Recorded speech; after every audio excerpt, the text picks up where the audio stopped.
It's strange how a season can slide from promise to confusion before anyone even realizes what happened. The Miami Dolphins find themselves standing in that in-between space, where ambition and disappointment keep colliding week after week. The record says 2-7, but numbers don't tell the whole story. They never do. There's still football left, even if it doesn't feel that way. 8 games, an entire stretch of time that might decide who stays, who goes, and who truly belongs in this version of the franchise that can't seem to stop reinventing itself. It started with noise. A lot of it. Losing streaks, front office drama, and that strange air that lingers when everyone in the room knows change is coming. Chris Greer out. Just like that, a man who's been part of the Dolphins' DNA since 2016 is gone. It's not shocking, but it still lands with weight. You don't erase nearly a decade of decision-making without shaking the walls a little.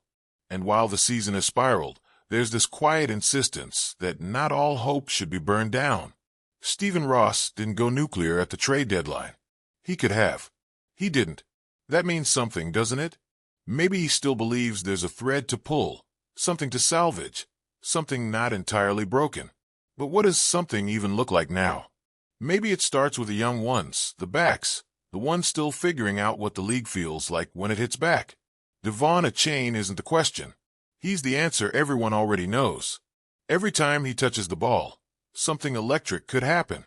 The only problem is how often he's had to do it.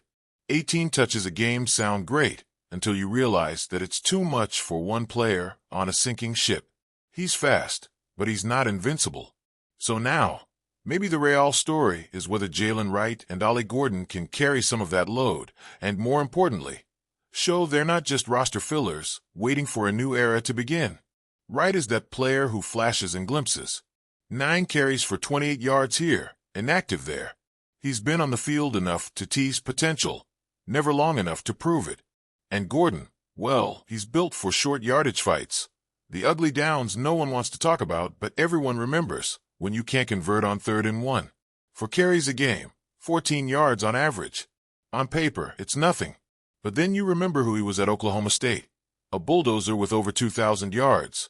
A guy who punished defenses for breathing wrong. You don't forget how to do that. You just need a system that remembers who you are. Achane will stay the face of this backfield for now, but the next 8 games could define whether Wright or Gordon ever matter in the long term. This isn't about chasing a miracle playoff run. It's about proof. Proof that someone beyond Achane can be trusted with the ball, that this team can develop its own answers instead of constantly looking elsewhere. It might not look clean, but clean football isn't what the Dolphins need right now. They need identity, even if it's bruised and inconsistent. And then there's the offensive line, the unglamorous, unforgiving place where everything starts and everything collapses. Jonah Savaiania, the rookie guard thrown into chaos, has been learning the hard way what it means to protect a quarterback who rarely gets a clean pocket. 19 hurries, 4 sacks, a couple penalties. Numbers that sting, sure, but they also reveal the reality of being tossed into a storm you didn't create. He's at left guard, a position he didn't even play in college. That's not development, that's survival training. Next to him is Patrick Paul, another experiment turned starter. His rookie year was all waiting, learning behind Terron Armstead, and now he's supposed to hold down the blind side like he's been doing it for years. 2 sacks allowed for penalties, it's rough. But what else would anyone expect when 2 of your line's supposed anchors on the right side, Austin Jackson and James Daniels, have barely played 40 snaps combined? That's not a line, that's a patchwork. Paul and Savaiania have been left to grow together, sometimes sinking together, sometimes fighting their way through. And here's the truth. It's not about whether they're good right now. It's about whether they're getting better. It's about whether their pain looks like progress. Every blown block, every false start. It all matters if it turns into something that holds. That's the kind of chemistry no one notices until it's finally there and the quarterback stops running for his life every play. Speaking of running, no one's doing much of it on defense. Not effectively anyway. The run defense that used to stand tall is now a revolving door. From top 10 to bottom of the barrel in 1 year. 30th in the league, giving up 145 rushing yards per game. That's not just bad, it's demoralizing. Anthony Weaver's unit looks lost, like it's still trying to figure out what language the game is being played in. Kenneth Grant, the shiny new first-round pick, was supposed to plug those gaps. For a moment, it looked like he might. For defensive stops against the Browns gave a spark of what could be. But then he disappeared again. 1 tackle in 2 weeks. It's not that he's not trying. It's that the rhythm isn't there. He's thinking, not reacting. That half-second hesitation is everything in the trenches. And Zach Sealer, steady, reliable Sealer, suddenly looks human. No sacks through 9 games. On pace for his lowest tackle total in years. He used to thrive beside Christian Wilkins and Calais Campbell, guys who commanded attention and freed him up to wreak havoc. Now he's the one expected to anchor the front, to lead by presence. But leadership without production feels hollow. Maybe he's overthinking. Maybe he's pressing too hard. Maybe it's just fatigue. The kind that builds up when you realize the people you used to lean on aren't there anymore. Whatever it is, the Dolphins need more from him, from everyone up front, because the trenches are where this whole season has come undone. And when a team unravels, the ripple hits everyone. Coaches, staff, even the quarterback who once looked like the future. Tua Tagovailoa is still the guy, at least officially. But the whispers are getting louder. Every bad throw, every missed read, it all feeds the narrative. Is he the long-term answer? Is he the problem? Is he caught in a system that doesn't protect him? Or is he simply showing his ceiling? There's no easy answer. And that's exactly why these next 8 games matter more than anyone wants to admit. Mike McDaniel, the once celebrated offensive mind, doesn't look as composed anymore. The quirkiness that felt charming when the team was winning now looks like deflection. The locker room doesn't need sound bites. It needs stability. When you're 2-7, jokes about analytics and mindset don't land the same way. What the Dolphins need from him now isn't innovation, it's control. They've been beaten, sometimes humiliated, by teams they were supposed to outscore with ease. They've been held under 10 points 3 times. For a team that built its identity on explosive offense, that's an identity crisis in motion.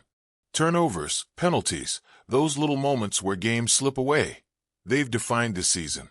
And McDaniel's right about one thing. To win games, you have to stop losing them first. But that's easier said than done when confidence has evaporated. The team looks like it's fighting ghosts of last year's playoff run, of expectations, of every time they almost looked like contenders. The talent isn't gone. It's just buried under mistakes and fatigue.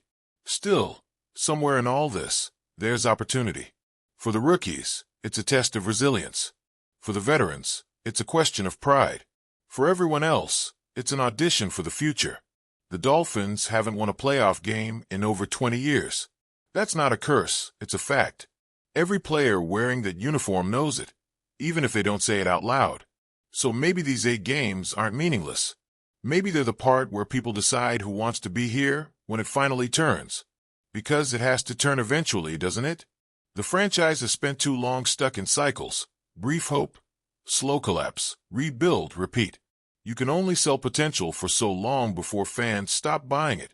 And right now, Dolphins fans are exhausted. They've seen talent wasted, decisions backfire, and moments slip through fingers that should have held tighter. The front office shakeup is just the beginning. A new general manager means a new philosophy, new priorities, maybe even a new quarterback if the next months go wrong enough. And yet, there's a version of this story where the Dolphins find something real in the chaos, where the young backs start to flash, the line finds rhythm, and the defense remembers how to hit, where Tua, against all the noise, starts looking comfortable again. The chances are slim, but football isn't built on odds, it's built on moments. One good drive, one unexpected win, one player deciding he's tired of losing. That's how it starts. For now, though, the Dolphins are a team in transition, a team still figuring out who it wants to be and who it can't afford to be anymore. The next 8 games won't fix everything, but they'll reveal everything. They'll show who's fighting for Miami and who's just playing out the schedule. It's not about playoffs anymore. It's about pride, about legacy, about survival, about the bruises that might one day become calluses strong enough to build something lasting. Because right now, under the South Florida lights that used to feel like celebration but now feel like interrogation, The Dolphins don't need perfection. They just need signs of life.